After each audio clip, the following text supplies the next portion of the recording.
Welcome to the Fear and Greed Business News Afternoon Report for Friday the 27th of October 2023. I'm Sean Aylmer. Every afternoon we've got the 5 stories that happened today that you need to know about. Story number 1, the S&P ASX 200 closed up 0.2% today to 6,827 points. But that couldn't prevent another week of losses for the benchmark index. Consumer staples, a defensive sector, was best performing today, helped by a jump in Coles share price. For the week, the market was down 1.1%.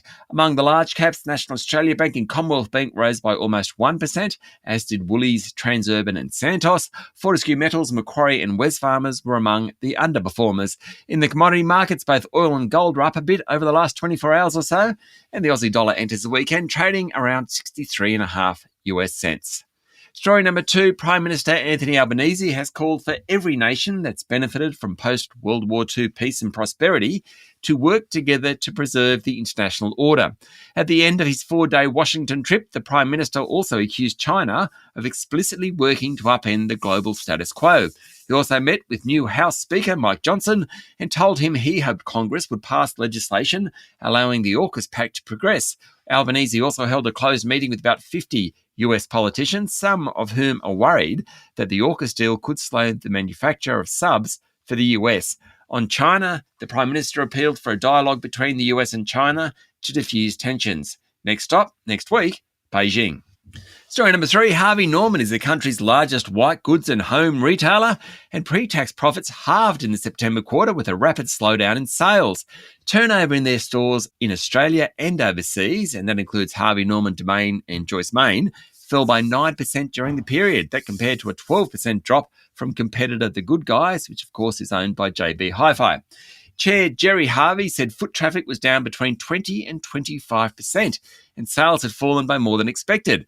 People are prioritising travel over home goods, and regional areas are doing better than cities. Harvey, a noted optimist, said he thought October, November and December would be reasonable. Harvey Norman's share price fell initially, but then rose during the day to end up nearly 5%. Story number 4, SafeWork Australia has recommended a complete ban on engineered stone, finding no evidence that lower silica engineered stone poses less risk to worker health and safety, and there's a risk of non-compliance with any regulations. The report says, and I quote, "The risks posed by working with engineered stone are serious, and the possible consequences of being exposed to RCS generated by engineered stone are severe and sometimes fatal." It goes on to say that there's evidence of continued non-compliance with regulations despite significant education and awareness-raising activities, as well as enforcement action by regulators. The report found that lower silica content engineered stone was not expected to result in improvements in compliance, and that the features of the sector that have contributed to the current levels of non-compliance remain. And story number 5, US forces conducted strikes on 2 facilities in eastern Syria today. Now, it believes that those facilities were used by Iran's Islamic Revolutionary Guard Corps and affiliated groups. They're in response to attacks on American troops in the region. Defense Secretary Lloyd Austin said Joe Biden, the president, ordered the precision self-defense strikes. Austin warned Iran and its proxies not to threaten US forces and stressed that he viewed the US strikes as separate and distinct from the Israel-Hamas war, according to Bloomberg. Maybe so, but the attacks certainly show how the Middle East conflict could escalate into a broader dispute. The US is continuing to send forces to the Mideast, and the attacks are believed to be the first offensive action by the US since Hamas's October 7 incursion into Israel. That's it for the afternoon report for Friday, the 27th of October, 2023. Don't forget to hit follow on the podcast and find Fear and Greed on LinkedIn, Instagram, X and Facebook.